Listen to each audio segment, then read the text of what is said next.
নমস্কাৰ আপোনালোক সকলোকে পুনৰবাৰ টিকে মাইনৰ অন্য এটা ৰাতিপুৱাৰ ধামাকাদাৰ খবৰলৈ স্বাগতম জনাইছো। আজি খবৰ বৰ বিশেষ নাই আৰু ভিডিঅটো বেছি দীঘলীয়া নহয়। স্বাস্থ্য অকণমান বেয়া, তাৰ কাৰণে ভিডিঅটো শৰ্টকৈ বনাইছো, নহলে ৰাতি এডিট কৰি থাকিবৰ কাৰণে খুব মন নাযায় গা বেয়া থাকিলে। সো এইকাৰণে আজি ভিডিঅটো খুব কম কৰিবলৈ চেষ্টা কৰিছো, মানে কম খবৰ দিছো, ছুটি কৰিবলৈ ট্ৰাই কৰিছো। তো আগবাঢ়িছো আজিৰ প্ৰথমটো খবৰ ফালে। খবৰটো ওলাইছে আধাৰ কাৰ্ডৰ ওপৰত। তো আধাৰ কাৰ্ডৰ জালিয়াতি আমাৰ ভাৰতবৰ্ষত দিনক দিনে বাঢ়ি গৈছে। মানে ফেক আধাৰ কাৰ্ড দি মানুহে কাম কাজ কৰিবলৈ লৈছে, ফেক আধাৰ কাৰ্ড দি লোন লোৱা, কিবা কৰাত মানুহ ব্যস্ত হৈ পৰিছে। তো সেই কাৰণে এতিয়া উদয় তৰফৰ পৰা এটা নতুনকৈ নিয়ম বনাই দিছে। কোনোবাই যদি ফেক আধাৰ কাৰ্ড কৰবাত ব্যৱহাৰ কৰে, ফেক আধাৰ কাৰ্ড ব্যৱহাৰ কৰি যদি কিবা কাম কৰে আৰু কেনেবাকৈ যদি ধৰা পৰে, তেন্তে 3 বছৰৰ কাৰণে জেল আৰু 10,000 টকাৰ জৰিমনা ভৰিব লাগিব বুলি জনাইছে। এটা ফেক আধাৰ কাৰ্ড লোন লোৱাৰ ক্ষেত্ৰত ব্যৱহাৰ কৰে কিছু লোকে আকৌ কি কৰে, কৰবাত যেনিবা থাকিবলৈ গৈছে, কৰবাত যেনিবা ডকুমেন্ট দিব লগা হৈছে, তেনেকুৱা ক্ষেত্ৰত ফেক আধাৰ কাৰ্ড ব্যৱহাৰ কৰে। এটা সবেইটো ব্যৱহাৰ নকৰে, যিবিলাক নেকি 2 নম্বৰী মানুহ, যিবিলাকে নেকি 2 নম্বৰী কৰিব বিচাৰে, তো তেওঁলোকে এনেকুৱা ডুপ্লিকেট ডকুমেন্ট বিলাক ব্যৱহাৰ কৰে। সেই কাৰণে উদয় তৰফৰ পৰা এইটো নতুন নিয়মে বনাই দিছে, যদি কোনোবাই ফেক আধাৰ কাৰ্ড ব্যৱহাৰ কৰে কৰবাত, তেন্তে 3 বছৰৰ কাৰণে জেল আৰু 10,000 টকা জৰিমনা ভৰিব লাগিব বুলি জনাইছে। মোৰ বিশ্বাস আছে আমাৰ অসমৰ মানুহবিলাকে তেনেকুৱা ধৰণৰ কাম কাজবিলাক নকৰে, কিন্তু অসমৰ বাহিৰৰ কিছু একাংশ মানুহে তেনেকুৱা ধৰণৰ কামবিলাক কৰে। তো তেওঁলোকে এতিয়া সাৱধান হোৱা উচিত, নহলে তেওঁলোকো কিন্তু বিপদত পৰিব পাৰে। যোৱাকালি জম্মু আৰু কাশ্মীৰত দ্বিতীয়টো পৰ্যায়ৰ বিধানসভা নিৰ্বাচন হৈ গ'ল। যোৱাকালিৰ দিনাখন জম্মু আৰু কাশ্মীৰত দ্বিতীয়টো পৰ্যায়ৰ বিধানসভা নিৰ্বাচন হৈ গ'ল। তো বিধানসভা নিৰ্বাচনৰ পূৰ্বে জম্মু আৰু কাশ্মীৰক ভাৰত চৰকাৰে কেইবাটাও ডাঙৰ উপহাৰ দিয়াৰ প্ৰতিশ্ৰুতি দিছে। প্ৰথমটো কথা হৈ গ'ল 500 ইউনিট কাৰেণ্টৰ বিল সম্পূৰ্ণৰূপে বিনামূলীয়া কৰিব জম্মু আৰু কাশ্মীৰত, আৰু তাৰ লগে লগে প্ৰত্যেকজনী মহিলাকে প্ৰত্যেক বছৰে 18,000 টকাকৈ দিয়াৰ প্ৰতিশ্ৰুতি দিছে। সেয়াই নহয়, 500 টকাত LPG গেছ দিয়াৰো প্ৰতিশ্ৰুতি দিছে জম্মু আৰু কাশ্মীৰত বিধানসভা নিৰ্বাচনৰ পূৰ্বে বিজেপি চৰকাৰে। এতিয়া তাত কোনে চৰকাৰ গঠন কৰে সেইটোহে ডাঙৰ কথা। বিজেপি চৰকাৰৰ এই প্ৰতিশ্ৰুতি মানুহে লক্ষ্য কৰি তাত তেওঁলোকে ভোট দিয়ে নে বিজেপিক নে আন পাৰ্টিক ভোট দিয়ে, সেইটো আমি যেতিয়া ৰিজাল্ট ওলাব নিশ্চয় গম পাম।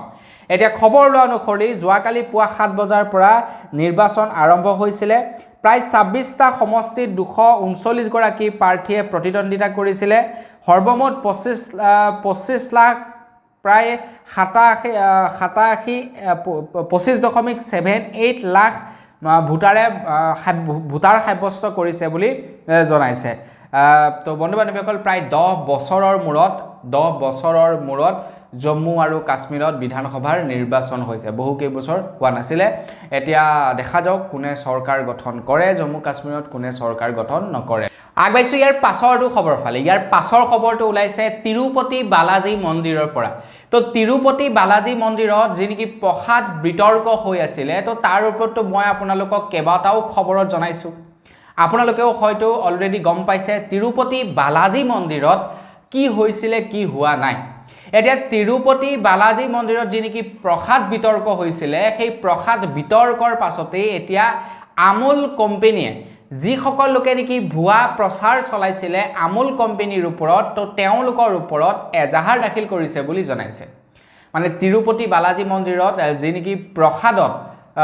যি নেকি জীৱ জন্তুৰ চৰ্বি পোৱা গৈছিলে, তো বহু লোকে মানে এইটো ভুৱা প্ৰচাৰ চলাইছিলে। তাত যি নেকি আমুল গাখীৰ ব্যৱহাৰ কৰা হয়, আমুল গাখীৰত তেনেকুৱা ধৰণৰ সামগ্ৰীবিলাক মিক্স হৈ আছিলে বুলি বহু লোকে ভুৱা প্ৰচাৰ চলাইছিলে। তো আমুল কোম্পানীয়ে এটা কি কৰিছে, সেই সকল লোকৰ ওপৰত, মানে যিসকল লোকে নেকি ভুৱা প্ৰচাৰ চলাইছিলে ফেচবুকতে হওক, ইনষ্টাগ্ৰামতে হওক বা ইউটিউবতে হওক, তো তেওঁলোকৰ ওপৰত এজাহাৰ দাখিল কৰিব, ডিফেমেশ্যন কেছ, মানে মানহানি গোচৰ ৰুজু কৰিছে বুলি জনাইছে। আগবাইছো ইয়াৰ পাছৰটো খবৰ ফালে। ইয়াৰ পাছৰ খবৰটো ওলাইছে যিসকল লোকে নেকি টেক্স পে কৰে, তো তেওঁলোকৰ কাৰণে এটা গুৰুত্বপূৰ্ণ খবৰ ওলাইছে। যিসকলে নেকি মাৰ্চ মাহত টেক্স পে কৰিলে আৰু টেক্স পে কৰাৰ পাছত তেওঁলোকে এতিয়ালৈকে যদি টেক্স ৰিফাণ্ড পোৱা নাই, তেন্তে তেওঁলোকৰ কাৰণে এটা ভাল খবৰ ওলাইছে। তো ইনকম টেক্স ডিপাৰ্টমেণ্টৰ ফালৰ পৰা জনাইছে যে ইনকম টেক্স ডিপাৰ্টমেণ্টে কেইবছৰমানৰ পৰা নতুন পৰ্টেলৰ জৰিয়তে ইনকম টেক্স ৰিটাৰ্ণ আৰু ৰিফাণ্ডৰ কাম কৰি আছে বুলি জনাইছে গতিকে এই নতুন পৰ্টেলত টেক্স ৰিটাৰ্ণ লগোৱা আৰু ৰিফাণ্ড পোৱা একেবাৰে সহজ খুব তৎকালীনভাৱে ৰিফাণ্ড পায় বুলি জনাইছে যদি টেক্স পে কৰা সকলে এতিয়া পৰ্যন্ত তেওঁলোকৰ টেক্স ৰিফাণ্ড পোৱা নাই তেন্তে তেওঁলোকৰ CA ৰ হৈতে মানে CA ৰ হৈতে যি নেকি একাউণ্টেণ্ট থাকে চাৰ্টাৰ্ড একাউণ্ট তো চাৰ্টাৰ্ড একাউণ্টৰ হৈতে কথা বতৰা পাতিবৰ কাৰণে অনুৰোধ জনাইছে মানে তেওঁলোকৰ লগত ডিসকাস কৰিবলৈ জনাইছে যে ৰিফাণ্ডটো আমি কিয় পোৱা নাই ইমান দিনে হয় না নহয় কাৰণ ইনকম টেক্স ডিপাৰ্টমেণ্টৰ ফালৰ পৰা জনোৱা অনুসৰি এতিয়া ইনকম টেক্স ৰিটাৰ্ণ তৎকালীনভাৱে কৰি দিয়া হয় তো আপোনালোকেও যদি পোৱা নাই তেন্তে আপোনালোকৰ CA ৰ হৈতে আপোনালোকে যোগাযোগ কৰক তেখেতৰ হৈতে আলাপ আলোচনা কৰক আৰু কি পদ্ধতিৰে সেই ৰিফাণ্ড পটককে আনিব পাৰি সেইটো আপোনালোকে ট্ৰাই কৰক যিসকল লোকৰ নেকি ৰেশন কাৰ্ড নাই তেওঁলোকৰ কাৰণে এটা ভাল খবৰ ওলাইছে আপোনাৰ ৰেশন কাৰ্ড আছে নে নাই কমেন্ট এটা কৰি জনাব এই মাহৰ 19 তাৰিখৰে পৰা যিসকলৰ ৰেশন কাৰ্ড নাই বা কাৰোবাৰ যদি ৰেশন কাৰ্ডত নাম নাই ঘৰখনৰ ভিতৰত তো তেওঁলোকে নতুনকৈ আবেদন কৰিব পাৰে বা কোনোবাই যদি সেপাৰেট কৰিব বিচাৰে তো তেওঁলোকেও ৰেশন কাৰ্ড সেপাৰেট কৰিব পাৰে সাপোজ যেনিবা আপোনালোকৰ মিছেছৰ নামটো আপোনালোকৰ ঘৰৰ ৰেশন কাৰ্ডখনৰ লগতে একেলগতে উঠি আছে আপুনি বিচাৰিছে আপোনাৰ মিছেছৰ ৰেশন কাৰ্ডখন বেলেগ কৰিবৰ কাৰণে তো আপোনালোকে সেইটো কৰিব পাৰিব বা আপোনালোকৰ ঘৰৰ যদি কাৰোবাৰ ৰেশন কাৰ্ডৰ নাম উঠিবলৈ বাকি আছে তেওঁলোকে ৰেশন কাৰ্ডৰ নাম উঠাব পাৰিব বা আপোনালোকৰ ঘৰৰ কোনোবাই যদি বা আপোনালোকৰ ঘৰত যদি ৰেশন কাৰ্ডেই নাই নতুনকৈ আবেদন কৰিব বিচাৰিছে তেতিয়াও আপোনালোকে আবেদন কৰিব পাৰিব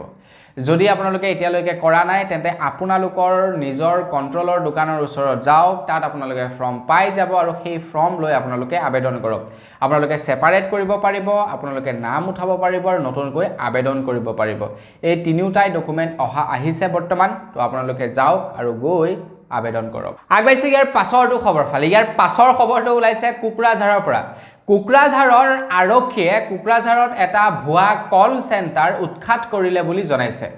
সেই কল চেণ্টাৰটোৱে কি কৰে মানুহক চাকৰি দিয়াৰ পলুভনত তেওঁলোকৰ পৰা পইচা সংগ্ৰহ কৰে তো বন্ধু বান্ধৱীসকল ফেচবুকতো বৰ্তমান সময়ত এনেকুৱা বহুতো মানে স্কেম দেখিবলৈ পোৱা যায় যিসকল লোকে কি কৰে আপোনালোকক কয় যে এনেকুৱা কাম আছে তো আপোনালোকে কৰিব বিচাৰিলে কমেন্ট বক্সত ইয়েস লিখক আৰু আপুনি যেতিয়া নেকি ইয়েস বুলি কমেন্ট লিখি দিব কমেন্ট লিখাৰ লগে লগে আপোনালোকক মোবাইল নাম্বাৰ দিব মোবাইল নাম্বাৰ খুজিব আৰু আপোনালোকক ক'ব যে হোৱাটছআপত কথা পাতিম যেতিয়া আপোনালোকে হোৱাটছআপত কথা পাতিব তেওঁলোকৰ লগত আলাপ আলোচনা কৰিব তেতিয়া তেওঁলোকে পইচা খুজিব আপোনালোকক আগধন যে তুমি ইমান টকা এটা আমাক দিব লাগিব ধৰি লওক আপোনাৰ হেয়া স্যালাৰি একাউন্ট খুলিবৰ কাৰণে বা কিবা কৰিবৰ কাৰণে আপোনালোকক কি কৰিব পইচা খুজিব আৰু যিসকল সহজ সৰল মানুহ থাকিব তেওঁলোকে পইচা দি দিব যিসকল যেনিবা অকমান টেঙৰ থাকিব তেওঁলোকে নিদিয়ে কিন্তু যিসকল সহজ সৰল মানুহ থাকে তেওঁলোকে দি দিয়ে আৰু তাৰ পিছত তেওঁলোকৰ পইচা গল ঠিক তেনেকুৱা ধৰণৰ এটা ভুৱা কল চেণ্টাৰ উৎখাত কৰিলে কুকৰাঝাৰৰ পৰা কুকৰাঝাৰৰ আৰক্ষীয়ে আগবাইছো ইয়াৰ পাছৰটো খবৰ ফালে ইয়াৰ পাছৰ খবৰটো ওলাইছে খুনাপুৰৰ পৰা যোৱাকালি খুনাপুৰত আকৌ উচ্ছেদ অভিযান চলিছিলে খবৰ লোৱা অনুসৰি প্ৰায় 6টা স্থানত যোৱাকালি খুনাপুৰত উচ্ছেদ অভিযান চলিছে আৰু প্ৰায় 250 ঘৰ মানুহক উচ্ছেদ কৰা হৈছে বুলি খবৰ ওলাইছে যোৱাকালি খুনাপুৰত এক বৃহৎ উচ্ছেদ অভিযান চলিছে যাৰ বাবে নেকি আমাৰ অসম আৰক্ষীয়ে বৃহৎ আৰক্ষীৰ দল লৈ উচ্ছেদ অভিযান চলাবলৈ গৈছে তো তেওঁলোকক বাৰু হয়তো সাগে নোটিস দিছে আগতীয়াকে তাৰ পৰা উঠিবৰ কাৰণে যদি তেওঁলোকে উঠি যোৱা নাই তেন্তে সেইটো তেওঁলোকৰ ভুল নহয় জানো বাকি যি কি নহক উচ্ছেদ কৰা সকলৰ কাৰণে মোৰ মতে যদি তেওঁলোক অসমৰে ব্যক্তি হয় অসমৰ থলুৱা মানুহ হয় তেওঁলোকৰ কাৰণে কিবা এটা বিকল্প ব্যৱস্থা মোৰ মতে চৰকাৰে কৰি দিব লাগে আগবাইছো ইয়াৰ পাছৰটো খবৰ ফালে ইয়াৰ পাছৰ খবৰটো ওলাইছে আমাৰ নিজৰ ডিস্ট্ৰিক্ট উত্তৰ লখিমপুৰৰ পৰা আপুনি বাৰু এই ভিডিওটো উত্তৰ লখিমপুৰ মানে নৰ্থ লখিমপুৰৰ পৰা চাই আছে নেকি কমেন্ট এটা কৰি জনাব তো উত্তৰ লখিমপুৰৰ পৌৰসভাৰ অন্তৰ্গত যিমানখিনি নেকি দোকানী আছে তেওঁলোকৰ কাৰণে উত্তৰ লখিমপুৰৰ পৌৰসভাই এটা জাননী জাৰি কৰি দিছে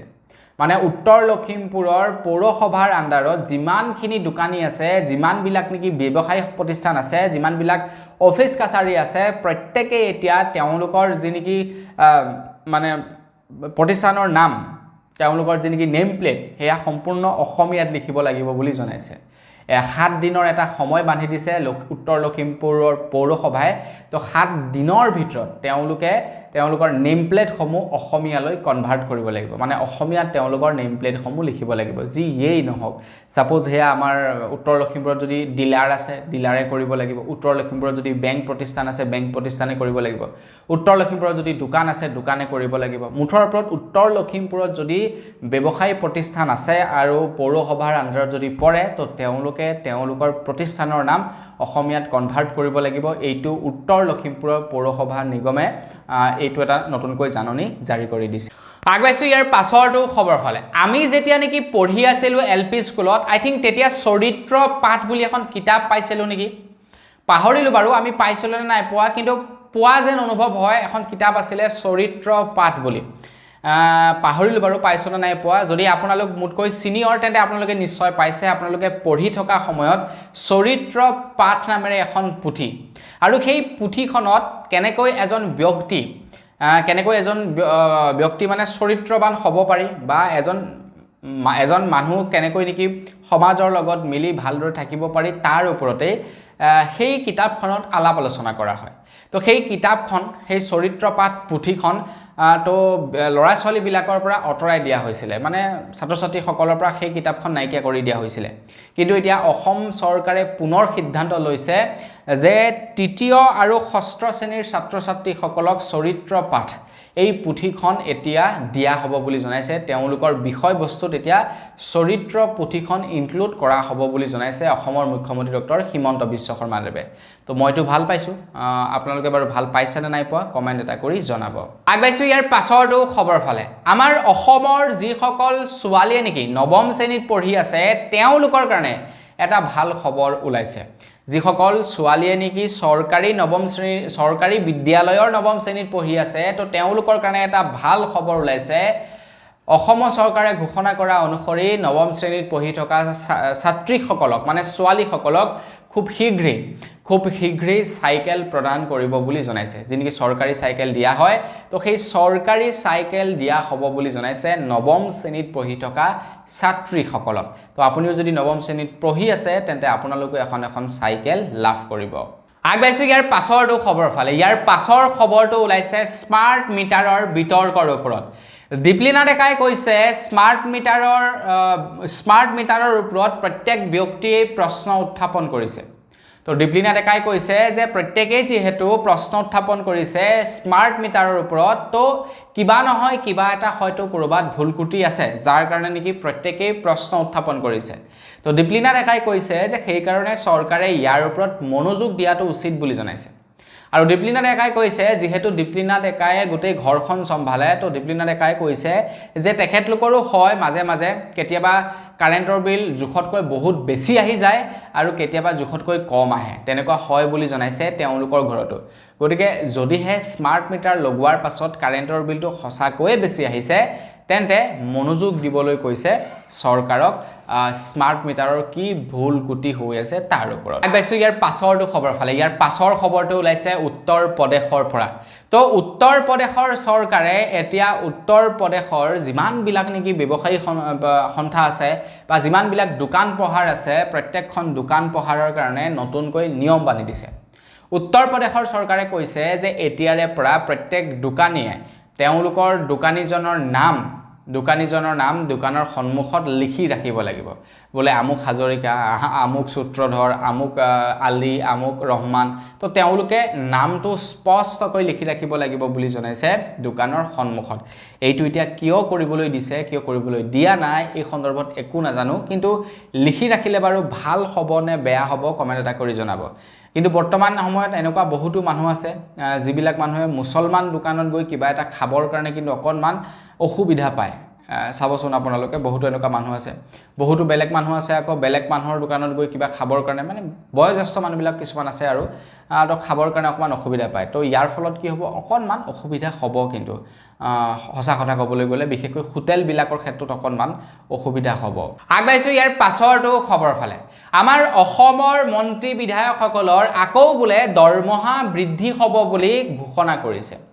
অসমৰ যিসকল মন্ত্ৰী বিধায়ক আছে মন্ত্ৰী বিধায়কসকলৰ দৰমহা বৃদ্ধি হ'ব আজিৰ পৰা কিছুদিন পূৰ্বে এই সন্দৰ্ভত যেতিয়াই নেকি মানে প্ৰস্তাৱ উত্থাপন হৈছিলে তেতিয়া অখিল গগৈ ডাঙৰীয়াই কৈছিলে যে এজন বিধায়কে 1 লাখ কিমান হাজাৰকৈ বোলে প্ৰত্যেক মাহে দৰমহা লাভ কৰে তো অখিল গগৈয়ে কৈছিলে যে ইমানখিনি দৰমহা পোৱাৰ পাছতো আকৌ কিয় দৰমহাৰ প্ৰয়োজন মন্ত্ৰী বিধায়কসকলক অলৰেডি তো আমি ইমানখিনি দৰমহা পাই আছো ইমানখিনি দৰমহাই সাফিচিয়েন্ট গতিকে আমাৰ দৰমহা নবহাই সেই দৰমহা টকাৰ কেইটাৰে বাকি বেলেগ চিন্তা কৰাটো উচিত বুলি অখিল গগৈ ডাঙৰীয়াই মানে দাবী উত্থাপন কৰিছিলে এতিয়া অখিল গগৈ ডাঙৰীয়াৰ সেই দাবীটোক মানে ক্ৰছ কৰি যিসকল নেকি শাসকীয় দলৰ মানুহ আছে তেওঁলোকে কৈছে যে যদিহে ইচ্ছা কৰে অখিল গগৈ ডাঙৰীয়াই তেখেতৰ দৰমহা নলওঁ বুলি ক'লেও নলব পাৰে বাকি যিসকলক দৰকাৰ তেওঁলোকে ল'ব বাকিবিলাকক মানে দৰকাৰ অখিল গগৈ দৰকাৰ নাই তো অখিল গগৈক ল'বলৈ মানা কৰিছে যে তোমাৰ যদি দৰকাৰ নাই তুমি নলবা বাকি আমাক লাগে এতিয়া আপোনালোকে নিজেই এটা কমেন্ট কৰি জনাওক অসমত ইমানখিনি সমস্যা তাৰ মাজতে আকৌ সমস্যাৰ মাজতেই মন্ত্ৰী বিধায়কসকলে তেওঁলোকৰ দৰমহা বঢ়োৱাৰ তেওঁলোকে চেষ্টা কৰিছে বা চেষ্টা কৰিছেনো কি আৰু হ'বই আৰু বাহিবই আৰু 30 অক্টোবৰৰ ভিতৰত প্ৰতিবেদন দাখিল কৰিবলৈ কৈছে তাৰ পাছত তেওঁলোকৰ দৰমহা বৃদ্ধি হ'ব আগবাইছো একেবাৰে হেখৰটো খবৰ ফালে একেবাৰে হেখৰ খবৰটো ওলাইছে জুবিনদাৰ ফিল্ম চিকাৰৰ ওপৰত তো আপোনালোকে বাৰু জুবিনদাৰ নতুন ফিল্ম চিকাৰখন চালে নাই চোৱা কমেন্ট এটা কৰি জনাব আৰু যদি চালে তেন্তে কেনেকুৱা পালে চাই সেইটো কমেন্ট এটা কৰি জনাব জুবিনদাৰ নতুন ফিল্ম চিকাৰখনক লৈ এতিয়া এজন যুৱকৰ ওপৰত FIR ৰুজু কৰা হৈছে যুৱকজনৰ ইউটিউব চেনেলটোৰ নাম হৈছে টেক ইউ ক্ৰাছ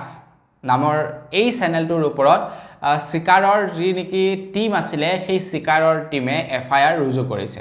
তো যুৱকজনে কোৱা অনুসৰি যুৱকজনে কি কৰিছিলে কিবা এটা